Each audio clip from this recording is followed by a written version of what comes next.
हमारे पूरे भारत को चलाने वाले, जो हमारे संविधान में बात रखने वाले हमारे आदिवासियों के पहले व्यक्ति थे ऐसे। तो आपको कैसा महसूस हो रहा है यहाँ आकर? आपको ये सारी चीज़ें देखकर आपको कैसा लग रहा है? इनके परिवार से मिलकर आपको कैसा महसूस हो रहा है? पूरा मतलब आपके अंदर व्यथा है, पूरी खुल कर रखिए।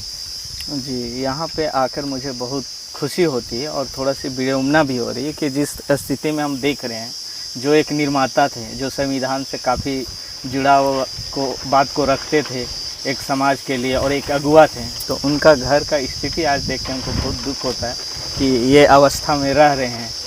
और ये जहाँ तक अभी हम देखें, झारखंड ही नहीं, ये तो पूरा इंडिया की जो डिमांड करते थे, एक अनुसूची को जो आगे ये दिलाया, बहुत बड़ा योगदान रहा। और आज उसी की स्थिति इतनी दयनीय है कि उससे भी बदतर है।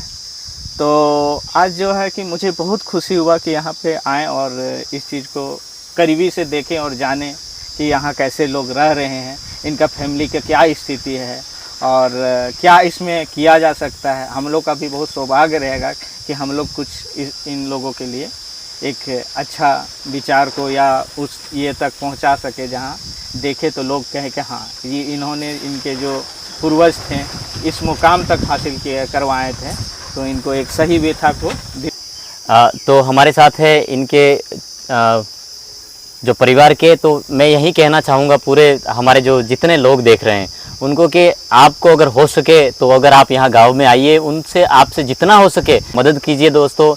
देखो, मैं मदद की गुहार लगाने के लिए नहीं आया हूँ, लेकिन यहाँ आने पर मुझे इतना दुख हो रहा है कि आप जान ही सकते हैं। हम आदिवासी लोगों को इस दुनिया में बहुत ऐसा मतलब देखा गया है, कितना भी कुछ कर लें, यानी कि मैं दर दर भटक रहा हूँ, पेड़ लगा रहा हूँ, मेरा ही तो इनके आगे बहुत 0% काम है मेरा, जयपाल सिंह मुंडा के आगे माइनस 0 तो हम लोगों को ही लोग कैसा मानते होंगे। आज हमारे जयपाल सिंह जी मुंडा ने इतना स्ट्रगल करके, इतना संघर्ष करके पढ़ाई किया और एक भारत के संविधान में हमारी 6ठी और 5वीं अनुसूची के प्रावधान को उन्होंने प्रखर तरीके से रखा। तो फिर भी आज घर की स्थिति देख सकते हैं आप, हमारे बोलने चलने जो हमारे जो अधिकार है, राइट्स दिए हैं, फिर भी हमारी आदिवासियों की स्थिति।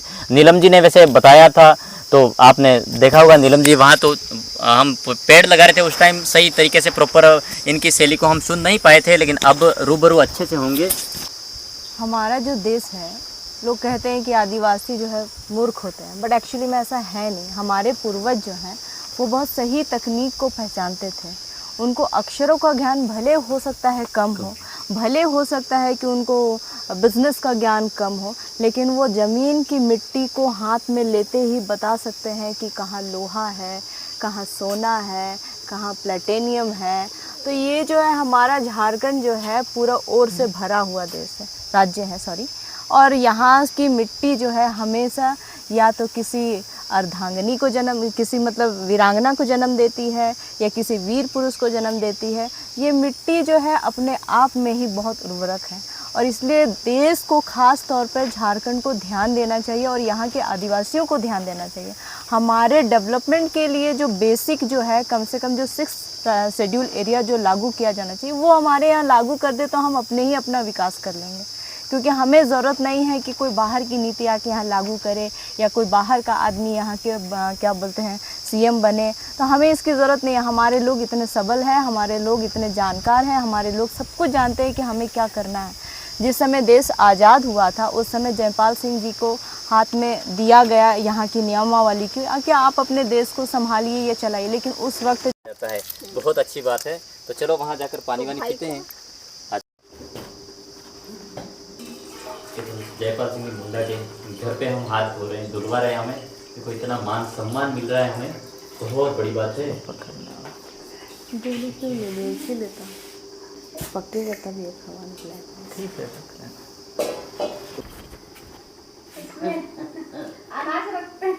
हाँ, कोई दिक्कत।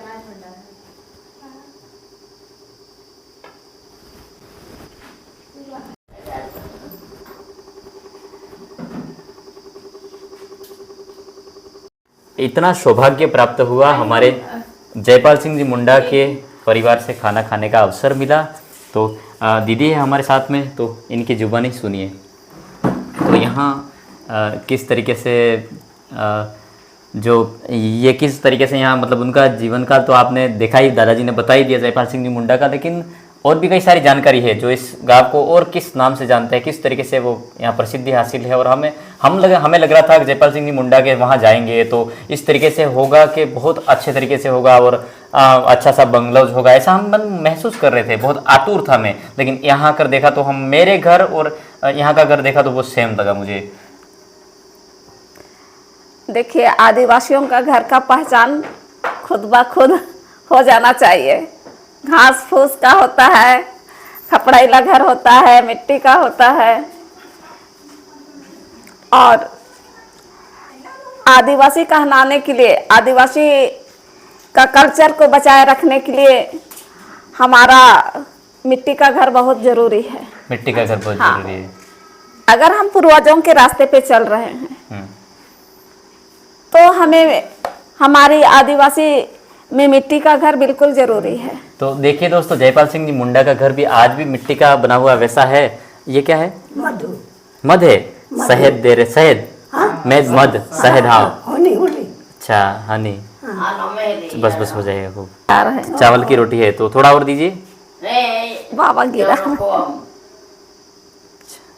पूरी टीम जो यहाँ आए हैं, और ये तो घर की बात है इनके तो दीदी के तो चलो खा के देखते हैं। और ये किसका है? ये हमारे इसको बोलते हैं टिंडोरी।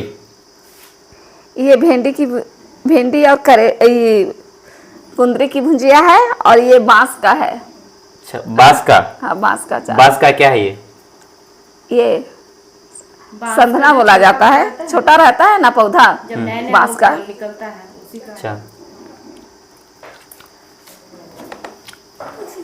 बहुत खुशी हो रही है, बहुत खुशी हो रही है। मतलब मुझे बहुत खुशी हो रही है क्योंकि आज तक हम सिर्फ पढ़ाई करते थे जयपाल सिंह के बारे में। पढ़ाई करते थे तब सुनते थे हम ना। हाँ, हिस्ट्री में बस एक ही लाइन पढ़ते थे कि जयपाल सिंह जी जो है वो क्या बोलते हैं, कैप्टन थे हॉकी के। हाँ, उसके बाद उनकी भारत को पहला गोल्ड मेडल दिलाया था। हाँ बिल्कुल। और उसके बाद ये कि अंग्रेजों ने जो है अपना हम लोग का नियमावली कि भारत को कैसे चलाना। एक्चुअली क्या हुआ था कि जब देश आज़ाद हुआ था तो अंग्रेजों ने पूछा कि हम देश की नियमावली किसको किसको सौंपेंगे, दिया जाए, हम किसको दिया जाए, किसकी जिम्मेवारी में हाँ, देके जाए हम। हाँ, किसकी जिम्मेवारी में दिया जाए। तो जवाहरलाल नेहरू जी आए, आप तो इस देश के हैं नहीं, मुगल मुस्लिम लोग, आप तो इस देश के हैं नहीं असली मालिक। असली मालिक कहाँ है? तो वो अंग्रेज बोले हम तो मालिकों को सौंप कर जाना चाहते हैं। बिल्कुल, हम मालिकों को सौंप के देना सौंपना चाहते हैं। तो फिर यहाँ भारत राज्य का असली मालिक जो है आदिवासी है, और वो आदिवासी में उस समय जो है सबसे फेमस नाम जो सबसे हम लोग के अग्रिम में थे वो थे जयपाल सिंह जी, जयपाल सिंह मुंडा जी। और उसके बाद वो चूंकि क्या बोलते हैं हमारा जो संविधान बना था उसके भी वो मेंबर रहे, है ना। तो इसीलिए उनको सौंप के दिया गया कि आप अपना देश चलाइए। लेकिन कहीं ना कहीं हम चूक गए अपने देश चलाने में, जिसकी वजह से जो है अभी हम लोग को शायद और 50-100 साल हम लोग को अभी लड़ना पड़ेगा। नहीं, उतना लड़ने शायद लड़ना पड़ जाए। बहुत ज्यादा कोशिश में है कि हम लोग 25वें अनुसूचित क्षेत्र 10 राज्य है, तो 10 राज्य को एक करने का, और 10 राज्य अगर एक हो जाती है तो हमारा यहाँ झारखंड में मेन ऑथोरिटी है मुंडा। 25वीं अनुसूची का पहला घर को देखिए। यहाँ खाना खाने के बाद इस तरीके से हाथ धुलाई हो रही है।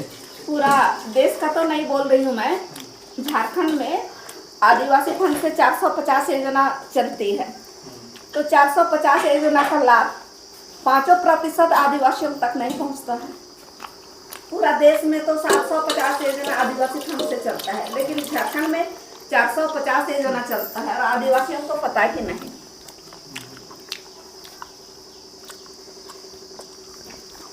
योजना चलाए जाते हैं पॉकेट भरने के लिए विकास के लिए नहीं। तो हम यहाँ जयपाल सिंह जी मुंडा के यहाँ और भी इनकी बागवानी है, अच्छी सी कर रखी है। तो 19(5) के तहत 5वीं अनुसूचित जिलों या क्षेत्रों में कोई भी बाहरी गैर रूढ़ी प्रथा व्यक्तियों का स्वतंत्र रूप से भ्रमण करना, निवास करना, बस जाना, घूमना फिरना वर्जित। भारत का संविधान अनुच्छेद 19(6) के तहत कोई भी बाहरी व्यक्तियों को 5वीं अनुसूचित क्षेत्रों व्यवसाय, कारोबार, रोजगार पर प्रतिबंध है। 5वीं अनुसूचित जिलों या क्षेत्र में भारत का संविधान अनुच्छेद 244 वन भाग ख है भारत में जो संसद संविधान या में विधानसभा लिखा, कोई वही चीज़ को भी यहाँ हाँ पे सामान्य कानून लागू नहीं हो सकता। भारत का संविधान अनुच्छेद इतने के तहत रूढ़ि तथा प्रथा ही विधि का बल है, यानी संविधान का शक्ति है।